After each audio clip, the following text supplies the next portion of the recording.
করছো? এই কাপড়ে বিয়ে করব? একটা শাড়ি পরে আসি। লাগবে না শাড়ি। হ্যাঁ 5 মিনিট লাগবে।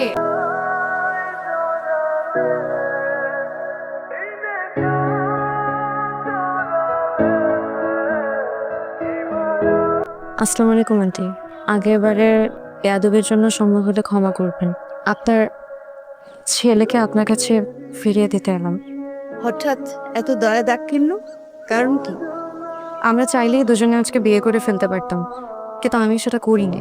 মা বাবা হারানোর পর থেকে একটা জিনিস আমি খুব ভালো করে বুঝেছি, আমাদের জীবনে মা বাবা কতটা জরুরি।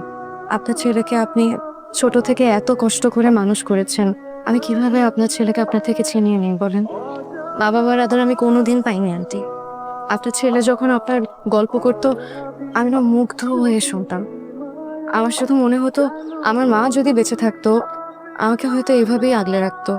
আমার না অনেক লোভ হয়েছিল, আপনার মেয়ে হয়ে আপনার বাসায় থাকবো। ছেলের বউ তো মেয়ে হয়ে থাকতেই পারেন আন্টি, কিন্তু আপনি তো সেটা চান না, তাই আমি আমার সাহস করিনি। আজকে আমরা বিয়ে করলে তমাল হয়তো আমাকে পেত, আমি হয়তো তমালকে পেতাম, কিন্তু তমাল তোমার মাকে হারাতো। আমি এটা কোনোদিন চাই না আন্টি।